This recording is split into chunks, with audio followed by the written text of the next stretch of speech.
So as was mentioned, my name is Kevin Dixon. I'm Winnipeg-born, raised, educated, worked for Vansco. I'm coming up on 17 years here. Some of you probably know Vansco was sort of one of those entrepreneurial upstart companies started in 1978 by the founder Ed Van Humbeck. Worked it up through the years until it got acquired in April of 2008 by Parker Haniffin. So essentially overnight we became from a $200 million company to a $12 billion company. That's the size of Parker Haniffin right now. So why would Parker Haniffin look at an electronics company in Manitoba, for example? Everyone associates Parker Haniffin with hydraulics. And the way the hydraulics industry, the way the construction industry is going is hydraulics are becoming more intelligent. So they need to meld electronics with those hydraulics to get what they call electrohydraulics type operation. The Bobcats, the CNHs, the CATs, the Buellers, everyone's going that way. So rather than selling their hydraulics with a competitor's electronics, they decided let's put them together. So that's essentially the grounding for why they bought Vansco Electronics. So basically what it gave them is 30 years of electronics development in the mobile industry, and what it gave us is a very quick global footprint. So even prior to Parker Haniffin acquiring us, we did some acquisitions ourselves. So when we were at Vansco, we bought a facility in Morton, Illinois, which just happens to be outside of Peoria, which just happens to be Caterpillar country. So in that case, as it was mentioned before, we bought the customer. So now, as a Vansco Electronics, we can legitimately go out to people and say to our other customers, we supply the CAT. And if you supply the CAT, you're already way at the top of the supply chain, because CAT is a very difficult customer to become a qualified Tier 1 supplier to. After that, when we got acquired, we also acquired a company in Forza, Finland. Now, only a Manitoba company would buy a company further north and colder. We did. And what that did is that gave us essentially the European footprint. So now we have manufacturing and localization in Europe. We have manufacturing and localization in the US. When we got acquired by Parker, Parker had done several acquisitions prior to us in electronics. They bought essentially an ICANN, which is an electronic solution, out of Mölnlycke, Sweden. And years ago they bought a sensor company in Mishawaka, Indiana. Now, Parker being hydraulics, they essentially had these former acquisitions, one under a pump division in Sweden and one under a valve division in the US. So what they did is when they bought us, being a fairly large acquisition, they created a specific division purely for electronics. And then they melded the other two former acquisitions under this. So now, as the electronics controls division, we have the ICANN group out of Mölnlycke, we have the sensor group out of Mishawaka, plus our other acquisitions. And we're now in the process of building up basically a satellite operation in Tianjin, China. So here's where we work. We work in the mobile industry, so the agriculture, the bus, construction, truck, specialty vehicle. So we work in the mobile industry. So these are very similar industries in the way that the environmental is. A very harsh environment that you have to work in. It's a very specialized electronics. These things have to work just as good at -40 as a +80. Okay. When Vansco started, we were in the agricultural business. So we essentially, our very first product was flashers to the Versatile plant across the street. And we're still supplying flashers to the tractor plant across the street today. They're electronic, mind you, but they're still flashers. But what we did over the years is, as you know, the agricultural is sort of a 7-year cycle. So it's got its peaks, it's got its valleys. So we diversified into the other areas in hopes that none of the peaks and valleys would superimpose each other. But that, of course, happened in 2008. They all went flat. But it did give us growth in these various other industries. So we do supply to New Flyer, to Motor Coach, to CAT, to Bobcat, to a lot of the similar industries. So here's just gives you a snapshot of a lot of our customers. A lot of them are global customers. The Caterpillars, the CNHs, the Komatsus, JCB, these are all customers that have facilities and manufacturing all around the world. And they'll tell you the same thing. I want local support. How are you going to support me where I'm making the product, and we're putting products in? We have a very, a very large product development group. So for right here in Winnipeg, we have about 450, 460 employees. Out of that, we probably have over 100 engineers on staff. Because the customers that we have now are customers that we've had for 20 years, and are customers that expect to be kept on the leading edge of the competition year after year. So we have an inordinate amount of engineering to manufacturing as far as the numbers concerned in our facility here in Winnipeg. Overall, our division has just shy of 1,000 and probably close to 300 engineers. So it's a very, very strong engineering design group. So we do design here, we do manufacturing here, and we just like we do in some of the other facilities. We invested a lot of money in tools. A lot of our engineers are both Winnipeg raised. So one of the nice things about that is they tend not to want to leave. So we have a lot of engineers there that have been with the company for 15, 20, 25 years. Just a quick snapshot. Here's some of our products. So again, some of the displays you'll see on these construction equipment, that's kind of the stuff that we design and develop here.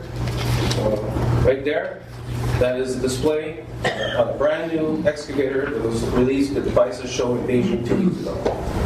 So that's going on a domestic excavator product that we're exporting to right now. Electronic controllers. We put, these are the things you don't see. The displays are very touchy-feely. Everyone's got their idea of what they need to look like. We're not so specific about these. They hide underneath, behind the firewalls or something like that. But that's the brains of the machine. And that's really where our core competence is the software and the application code that goes into these controllers. There's a lot of companies out there that make controllers. A lot of companies that can manufacture controllers. But it's that IP that we own. How we control the engine, how we get the fuel economy, how we get the efficiencies out. It's all IP that we own and that we market. And sensors. So this would be products from that former acquisition of Parker did, the sensor group. So what it does is it gives us what we consider a total vehicle solution. So we don't want to be the company that just supplies displays or the company that just supplies controllers, because you're easy to replace. The minute you tie in the complete system, when you have the sensors, the displays, the controllers, the wireless telematic units, the diagnostics, and everything like that, it becomes very hard to displace you unless you do something really dumb. As long as you keep them on the leading edge, and make sure that you're servicing your customer, the ability for us to now go in there and offer them the complete electronic solution is we're one of the few people in the world that can do that. There's a lot that can do displays, again, controllers, but there's very few that can give you that whole package. And the nice thing now with Parker is essentially not only can we give you an electronic solution, we can give you a hydraulic solution too. So now we can walk in there and pretty much plumb and give all electrical for any of these vehicles out there. So we've got the sort of an excavator, and then you'll see different flavor, same idea. Now we can go into a wheel loader and do the same thing. So that's essentially our business model. Is we go in there with the complete electronic solutions, focus on strategic areas, and this is where we're focusing on right now in China, is essentially the construction market. That's our main focus right now. They make more excavators and wheel loaders in China than the rest of the world put together. Okay, we have a company that does 25,000 wheel loaders a year. Okay, so that's 400 a day. Comes off that production machine. So here's just a bit of history about how did we get into China. It's a huge process. It's a long process. Essentially for China itself, it started off as a cold call for us. In 2005, we got a call from a domestic excavator, basically domestic construction, that said, we want to build an excavator. Never built one before. Blank sheet of paper. We'd like you to come in and talk to us.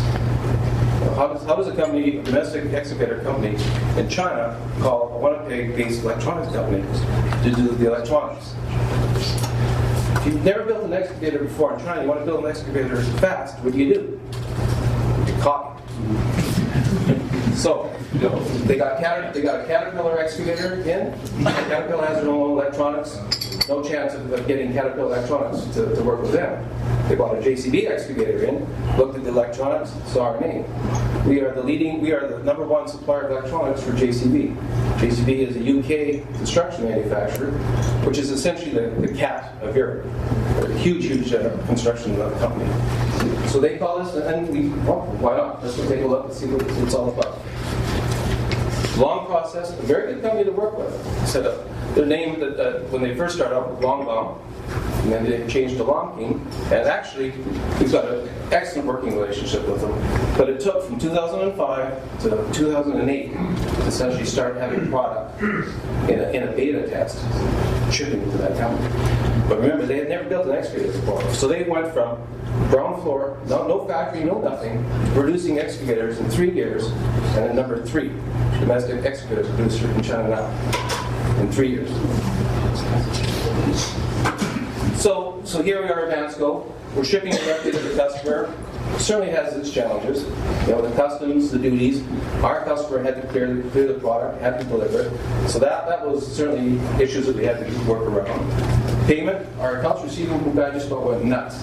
Trying to get US dollars out of China, extremely long process. More excuses than you can throw a stick at to try to get money out of China. But now after the acquisition, we have a footprint in China. We already had a sales team in China. We have facilities in China. We have all the lawyers and bankers and accountants and logistics people you could ever want. And Asia Pacific now, so for us, the acquisition was a very good thing. So it gave us not only global footprint in China, but Japan, you know, all of Asia, all of Europe. We have pretty much partners pretty much all over the world. So for us, it was really good. What it did is it also opened up 2,500 salespeople to know there's an electronic supplier that belongs to the partner. So all of a sudden, and we got a lot of, the emails and stuff, the inquiries that came in, we supplies 2 of these, 3 of those, 4 of those, it was basically had to shut the door down and learn to become Parker before we could actually even, then filter a lot of this stuff out. Because a lot of it we just couldn't do. It just wasn't worth our time, basically. So what we've done now is we've actually set up a logistics location in the Parker World Headquarters in China, which is in Tianjin, which is one of the fastest growing cities right now in China. They are electronics engineers. They are trained here in Winnipeg. We brought them over, we've trained them, and we utilize them for our local support. Because that is a huge issue there, is how are you going to support us? It's a 14-hour time zone difference. If someone has to fly over there, it's a day. So we want some support. So you had to put a local support. And the language. I mean, these engineers speak both, of course, both English and Mandarin. So that was key, because our customers do not speak English. So we hired and trained them. Parker sales team, they purely look after forecasting and payment terms. And now the customer doesn't have to worry about it all getting the product to the dock. Right? We handle all the logistics, so the product comes straight to the dock and it's built in local currency. So for them, it's a huge advantage. I mean, for us, and as far as localization is concerned, we're looking at potentially building a facility or acquiring or using a subcontractor in China for the electronics we essentially currently ship. Because right now we're looking at about 5% shipping, we're looking at about anywhere from 6 to 7% duty. So right off the bat, we could say 14% by having something manufactured in China. So of course, as I said before, a lot of opportunities. So here's the key things. Our global customers expect global support. Commercial, technical. What we did when we developed this excavator is it took us 3 years to essentially get the beta. We gave them a 7% efficiency. We gave them a 5% fuel economy. As a result of that, the interesting thing about China is everyone in China knows what everyone else is doing. Every domestic construction company knows what every other construction company is doing. So what happened for us is we did such a good job on this, we started to get the calls from all the rest of the domestic excavator companies. So now we are into 5. And we're turning those things around in less than a year because they're already a mature company, they're already developing. So they're not doing it from the ground floor. They essentially already have a mature product. So now we're going out and picking out the domestic electronic suppliers, putting our electronics on them. Because they all realize that they need to export too. They need to compete with the Caterpillars. They need to compete with the JCBs if they're going to export. Therefore, they need to bring that technology up, which the domestic suppliers do not have right now. So it's been very, very good for us. Now, the false side of that is if you go in there and you don't do a good job, they all know about that too. So we have, any issues that we've had, everyone else seems to know about. Well, it sure took you a long time to get that first excavator ready. Well, they didn't have a plant yet. Okay. but everyone's, they even know when I go over there. I'm working on 2 million miles now for Air Canada. They love me. But essentially, at the end of the day, they know exactly who you're meeting the next day, or if you've had a meeting with the person the day before. It's really quite. You have to be very careful. And the IP, like I said, the IP that we own, we hold that very, very close to our chest.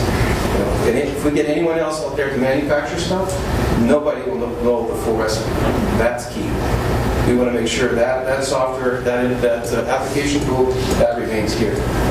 They can load it, but they will never see the source code for that. So no one there knows the full recipe of how our product is built. We'll do part of the final assembly in our tin jet facility if we have to protect that.